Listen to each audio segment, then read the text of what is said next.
The term psychoanalysis and the name Sigmund Freud are recognized throughout the modern world, whereas other prominent people in the history of psychology, such as Fechner, Wundt, and Titchener, are little known outside of psychology. Freud has actually maintained a high level of visibility among the general public. Freud, in 1917, suggested himself that in all recorded history there have been three great shocks to the collective human ego. The first was when Copernicus, the Polish astronomer who lived from the late 15th century to the mid 16th century, showed us that the Earth was not the center of the universe, but merely one of many planets revolving around the sun. The second shock came in the 19th century when Charles Darwin demonstrated that we are not a unique and separate species with a privileged place in creation, but only a higher form of animal species that evolved from lower forms of animal life. Freud then administered the third shock by proclaiming that we are not the rational rulers of our lives, but are in fact under the influence of unconscious forces of which we are unaware and over which we have no control whatsoever. This is a deterministic cosmos, and we have a deterministic brain. There is no free will, as has been proved in the realms of physics, chemistry, biology, and now the new science of psychology. Psychoanalysis arose within the traditions of medicine and psychiatry from attempts to treat persons labeled by society as mentally ill. Yet by the time of Freud's death in 1939, the entire psychological world had changed radically. Wundtian psychology, Titchenerian structuralism, and functional psychology were history.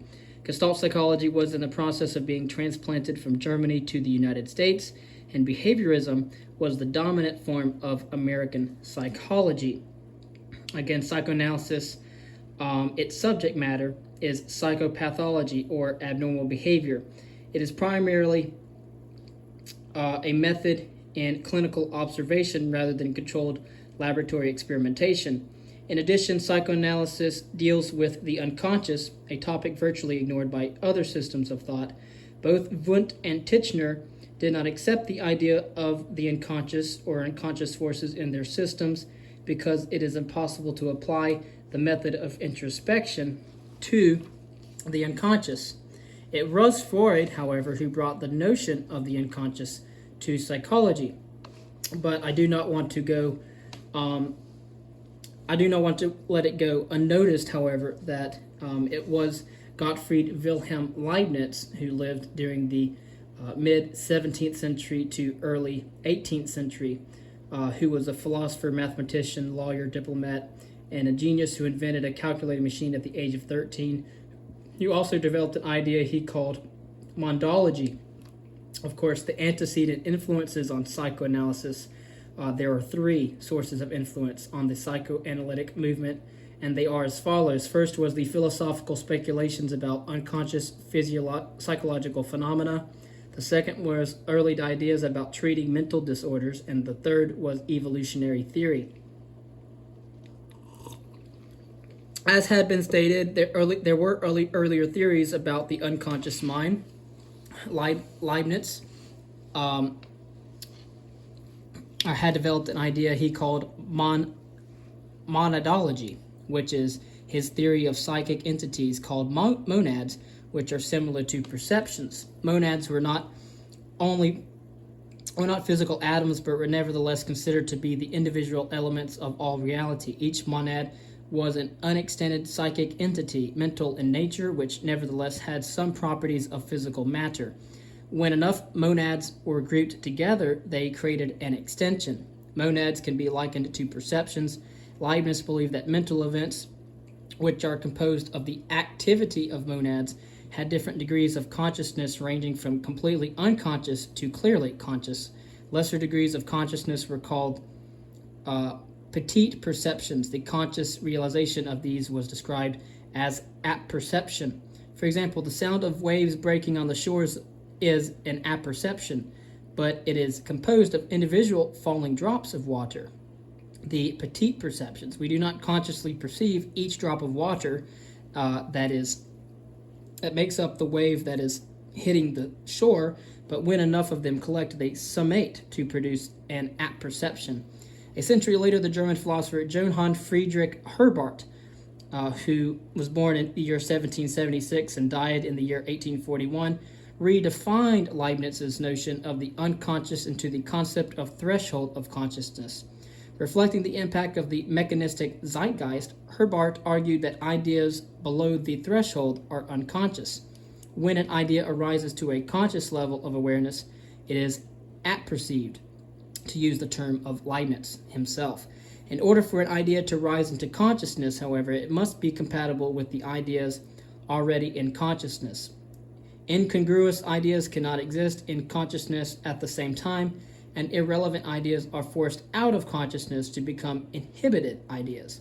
Inhibited ideas, which are similar to Leibniz's petite perceptions, exist below the threshold of consciousness. According to Herbart, conflict develops among ideas as they struggle for conscious realization. Gustav Fechner also speculated about the unconscious centuries later, although he used the notion of threshold. It was his suggestion that the mind is analogous to an iceberg that had a greater impact on Sigmund Freud. Of course, Fechner suggested that, like the larger portion of the iceberg, much of the mind lies hidden below the surface where it is influenced by unobservable forces. It is interesting to note that Fechner's work, to which experimental psychology owes so much, also had an influence on psychoanalysis. Sigmund Freud quoted from Fechner's Elements of Psychophysics in several of his books and derived some major concepts such as the pleasure principle, psychic energy, and aggression from Fechner's writings. Freud was not the first to discuss seriously the unconscious human mind, but he conceded that writers and philosophers before him had dealt with it extensively. He only claimed that he had discovered a scientific way to study the unconscious human mind. The history of treatment of mental illness is both fascinating and depressing. Recognition of mental disturbance dates all the way back to 2000 BCE. The Babylonians believed that the cause of mental illness was possession by demons. Christianity became well established in the 4th century, and mental illness was once again blamed on evil spirits. The treatment mandated by the church for over a millennium involves torture and execution for those thought to be possessed by the devil. By the 18th century, mental illness came to be viewed as irrational behavior, and the mentally ill were confined in institutions similar to jails. Although they were no longer tortured or put to death, no treatment was offered to them. Sometimes the patients were chained to their beds for years or had their arms and legs pinioned by iron bars.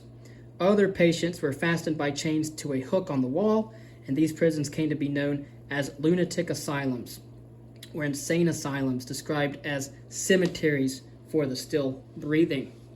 Of course, as you would note, Sigmund Freud was extremely interested in history. He loved Egyptian history, Greek history, and Roman history, and obviously those come from the realm of classical antiquity.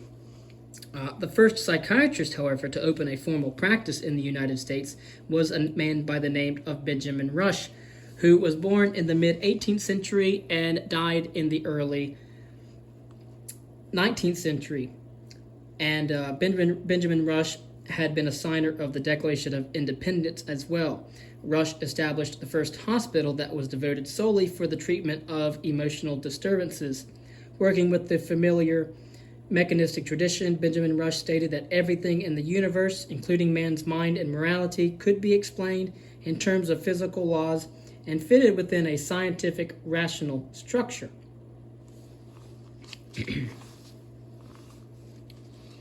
We do want to go over the influence of Charles Darwin, which we have talked about earlier in regard to Freud. Freud's thinking had been strongly influenced by Darwin's writings. In fact, in Freud's personal library, there were many copies of Darwin's works. Freud had read them all, and he had praised them to colleagues and in his own publications. Darwin probably did more than any other individual to pave the way for Sigmund Freud and the psychoanalytic revolution. Freud insisted that the study of Darwin's theory of evolution was an essential part of the training program for psychoanalysts. During the 19th century, the concept of catharsis, a way of treating emotional difficulties by having the patient recall and describe unconscious conflicts, was also popular before Freud published his work.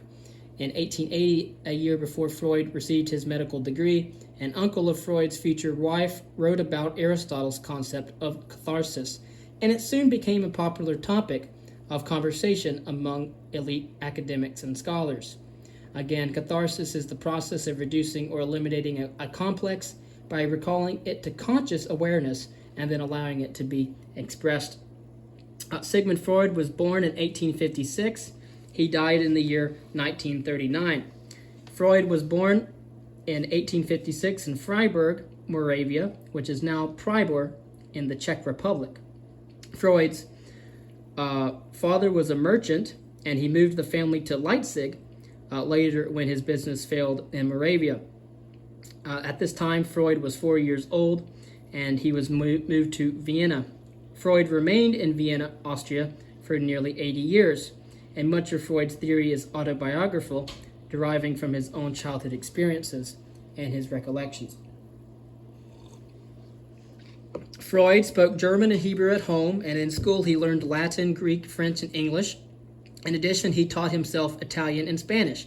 His exposure to Darwin's theory of evolution, as mentioned earlier, awakened an interest in the scientific approach to knowledge, and then he decided to study medicine. However, Freud felt no pull to be a practicing physician, but he did hope that a medical degree would lead to a career in scientific research. Because he insisted on taking courses such as philosophy that were not part of the medical curriculum, it took him 8 years to earn his degree. The physician Joseph Breuer, who lived from 1842 to 1925, befriended the young Freud, and he would become pertinent later on in Freud's life. Freud is well known for what's called as positive transference. Transference is the process by which a patient responds to the therapist as if the therapist were a significant person in the patient's life. Also, Freud found that some neurotic patients could not be easily or deeply hypnotized, as hypnosis wasn't really important during this time. However, Freud retained catharsis as a treatment method and developed it from the technique of free association. Again, we note that Freud's intended meaning was free intrusion or free invasion, not free association. However, free association has come to be known as a psychotherapeutic technique in which the patient says whatever comes to their mind. In free association, the patient lies on a couch and is encouraged to talk openly and spontaneously, expressing every idea no matter how embarrassing, unimportant, or foolish it might seem. Freud's goal in psychoanalysis was to bring into conscious awareness repressed memories or thoughts, which were assumed to be the source of the patient's abnormal behavior. Freud believed that there was nothing random about the material that invaded the patient's mind during the invaded association sessions.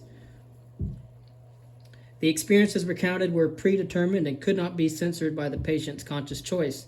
The nature of the patient's conflict forced this material to intrude on the patient's consciousness so that it had to be expressed to the therapist. Through the free association technique, or the free intrusion technique, or free invasion technique, Freud found that his patients' memories reached back to their childhoods, and many of the repressed experiences they recalled concerned sexual issues. Already sensitive to sexual factors himself as potential causes of emotional distress and awareness of current writings on sexual pathology, Freud paid increasing attention to the sexual material revealed in his patients' narratives. By the year 1898, Freud was convinced that the most immediate and, for practical purposes, the most significant causes of neurotic illness are to be found in factors arising from sexual life. Right or wrong, as Freud might have been, in 1895, Freud and Breuer published Studies on Hysteria, the book considered to mark the formal beginning of psychoanalysis. Although Freud did not use the word psychoanalysis until a year later, in 1896. The book contained papers by both authors and several case histories, including Anna O. It received some negative reviews, but was largely praised in scientific and literary journals throughout Europe as a valuable contribution to the field. It was a firm but modest beginning of the recognition Freud craved, even though the book sold only 626 copies over the next 13 years. Breyer had been reluctant to publish. They had argued about Freud's conviction that sex was the sole cause of neurotic behavior. Breyer agreed that sexual factors were important, but he was not persuaded that they were the only explanation. He told Freud there was not enough evidence on which to base that conclusion. Although they proceeded with publication, the controversy damaged their friendship nonetheless. Freud was certain he was right, and that there was no need to accumulate additional data to support his position. One reason why he was unwilling to wait for more research support, however, was the fact that the delay might allow someone else to publish the idea first and claim priority. Freud's ambition for success may have overtaken scientific caution about rushing into print with insufficient evidence. Breyer found Freud's dogmatic attitude disturbing, and within a few years the break between them was complete. Freud was embittered. However, he later gave Brewer credit in print for his pioneering work on the treatment of hysteria, and by the time Breyer died in 1925, more than 2 decades later, Freud had mellowed.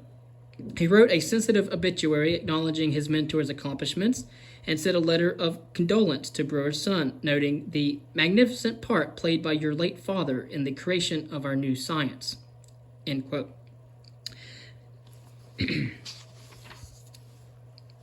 Freud also believed that a patient's dreams were a rich source of significant emotional material and could contain clues to the underlying causes of a disturbance.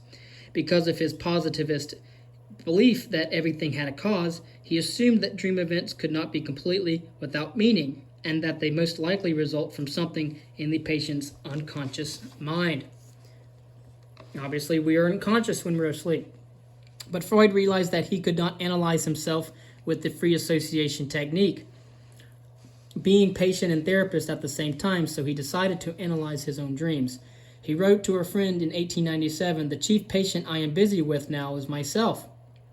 On awakening each morning, he conducted a personal dream analysis. He listed the dream stories from the night before and then free associated to the material.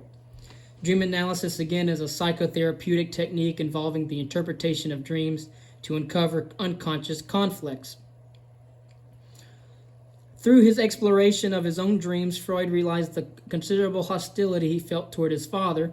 He recalled for the first time his childhood sexual longings for his mother and dreamed of sexual wishes toward his eldest daughter. This intense exploration of his unconscious became the basis of his theory. Thus, much of his psychoanalytic system was formulated from analyzing his own erotic episodes and childhood experiences. The most important patient for me, Freud said, was my own person. Freud's self-analysis resulted in the publication of The Interpretation of Dreams in 1900, which is now considered his major work. He later said that the book contained the most valuable of all the discoveries it has been my good fortune to make. He outlined for the first time the Oedipus complex, drawing largely on his childhood experiences. Although not universally praised, the book drew much favorable comment. Professional journals reviewed it, as did magazines and newspapers in Vienna, Berlin, and other European cities. In Zurich, Carl Jung read it and became a convert to psychoanalysis.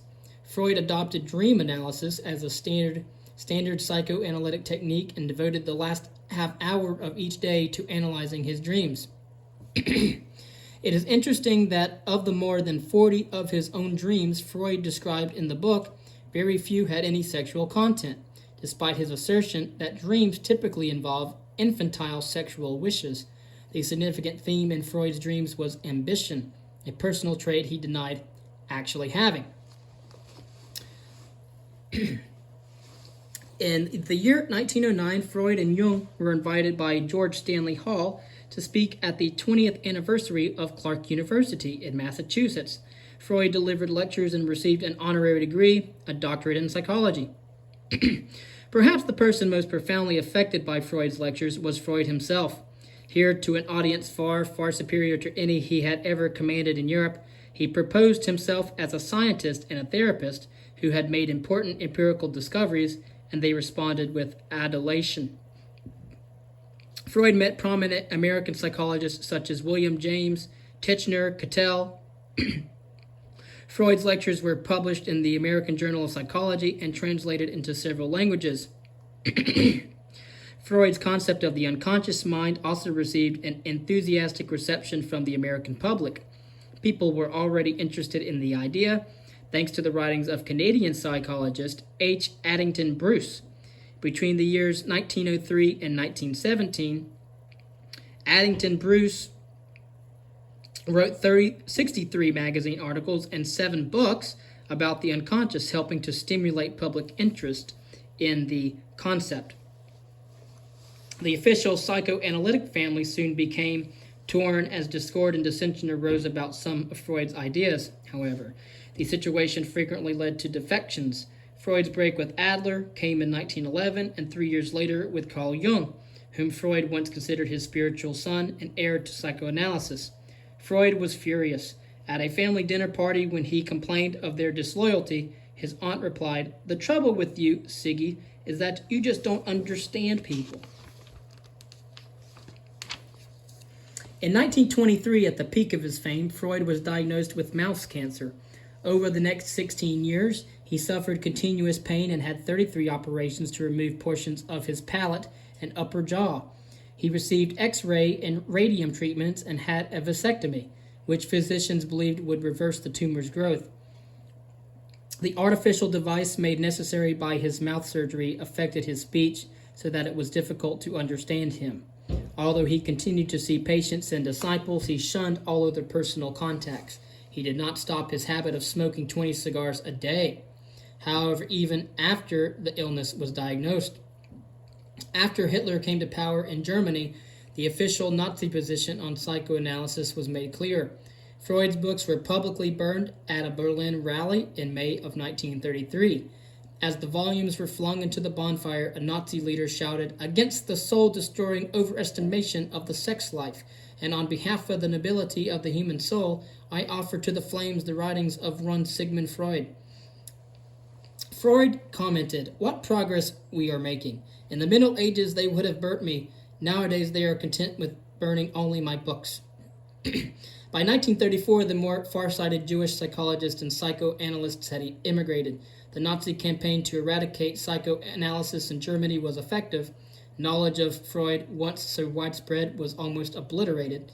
A student at the Institute for Psychological Research and Psychotherapy, established by the Nazis in Berlin, recalled that Freud's name was never mentioned, and his books were kept in a locked bookcase. Despite the dangers, Freud himself insisted on remaining in Vienna. In March of 1938, German troops were welcomed into Austria, and shortly thereafter, a gang of Nazis invaded his house. A week later, his daughter Anna was arrested and detained. This finally persuaded Freud to leave for his own safety. Partly through the intervention of the United States government, the Nazis agreed to let Freud go to England. 4 of Freud's sisters remained in Vienna, Austria, and died in Nazi concentration camps. Freud was welcomed in England, however, where he moved into a lovely red brick home. His health, however, continued to deteriorate. In his diary and letters to friends, he wrote about the pain from his spreading cancer. He remained mentally alert, however, and worked almost to the end.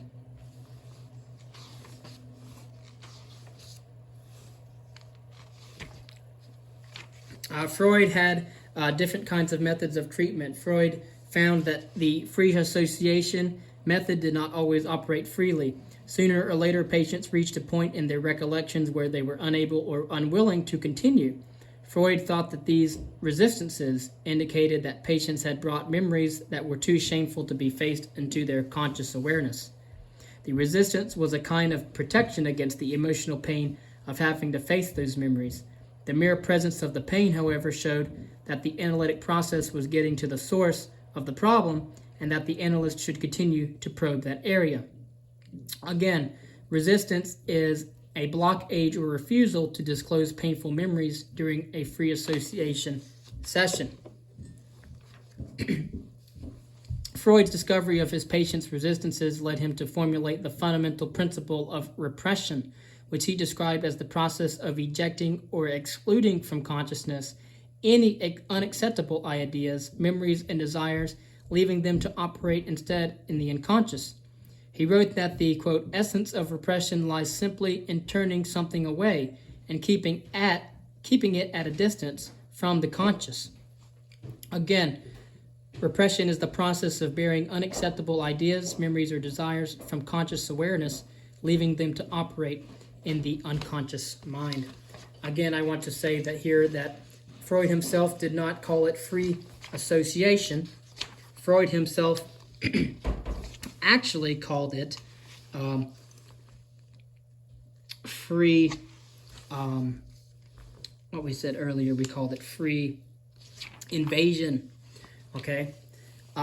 Any case, further, Freud regarded repression as the, quote, cornerstone on which the whole structure of psychoanalysis rests, end quote. Not only are unpleasant ideas or impulses pushed out of consciousness, but they are forcefully kept out. The therapist must help patients bring this repressed material back into awareness so that it can be confronted and dealt with.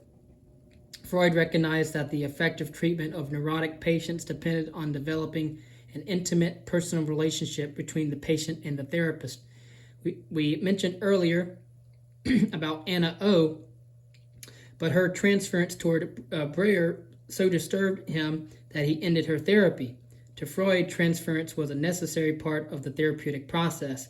A goal of therapy was to wean patients from this childlike dependency on the therapist and help them assume a more adult role in their own lives.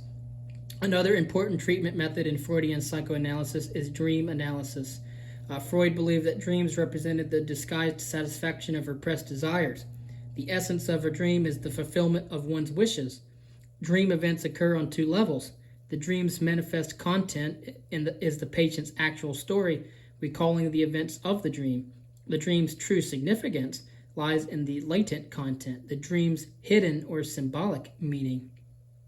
Freud believed that when patients describe dreams, they are expressing their forbidden desires, the latent dream content, in a symbolic form. Although many dream symbols can be linked only to the person reporting the dream, other symbols are believed to be common to all of us. Despite the apparent universality of these dream symbols, however, interpreting a particular dream for therapeutic purposes requires knowledge of the patient's specific conflicts. Not all the dreams are caused by emotional conflicts, however. Some dream stories arise from simpler stimuli, such as the temperature of the bedroom, contact with one's partner during sleep, or overeating before bedtime. It has also been found that dream content can be affected by exposure to electronic media, such as the internet, television, and video games. Therefore, not all dreams will contain repressed or symbolic material. We do want to look at dream symbols or events and their latent psychoanalytic meaning, according to Freud. We have the symbols and their interpretation. For example, according to Freud, a smooth-fronted house is a male body. A house with ledges or balconies is a female body. King and queen are the parents. Small animals represent children. Children represent genital organs. Playing with children is interpreted as masturbation. Baldness or tooth extraction as castration. Elongated objects like tree trunks, umbrellas, neckties, snakes, and candles are male genitals. Enclosed spaces like boxes, ovens, closets, caves, and pockets are female genitals. Climbing stairs or ladders, driving cars, riding horses, or crossing bridges is interpreted as sexual intercourse. Bathing is interpreted as birth. Beginning a journey is interpreted as dying. Being naked in a crowd is interpreted as desiring to be noticed. Flying is interpreted as desiring to be admired. And falling is a desire to return to a state such as childhood where one is satisfied and protected. Regardless if these symbols and their interpretations are true or not, these are the interpretations of the symbols in dreams that Sigmund Freud proposed. Nevertheless, despite the growing popularity of psychoanalysis for therapy, Freud had little personal interest in the potential treatment value of his system. His primary interest was not in curing people, but in explaining the dynamics of human behavior. He identified himself more as a scientist than therapist and considered the free association and dream analysis methods primarily as research tools for collecting data for his case studies.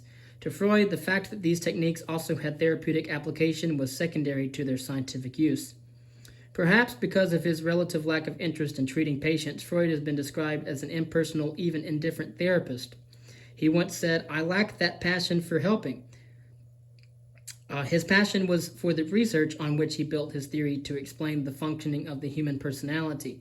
He placed his chair at the head of the psychoanalytic couch because he said, "I cannot put up with being stared at by other people for 8 hours a day." He sometimes fell asleep during analytic sessions. One of Freud's American patients recalled that Freud's dog, named Jofi, participated in his therapy sessions.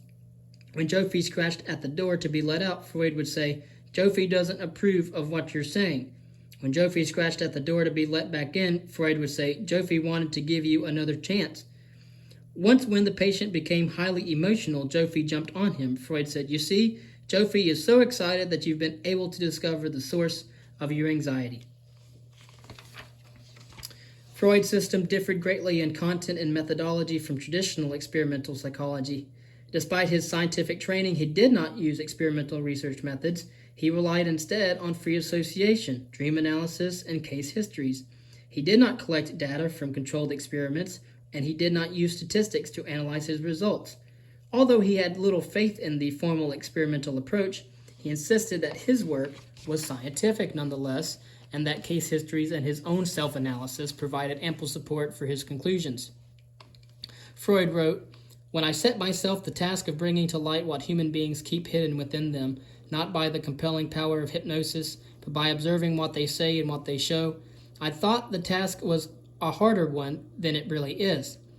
He that has eyes to see and ears to hear may conceive himself that no mortal can keep a secret.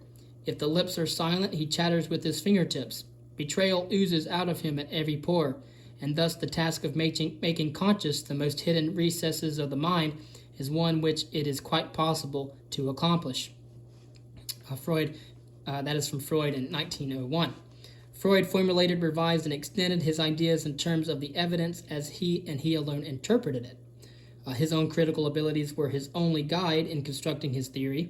He insisted that only psychoanalysts who used his methods were qualified to judge the scientific worth of his work. He ignored all criticism from others, particularly from those unsympathetic to psychoanalysis. Psychoanalysis was his system, and his alone.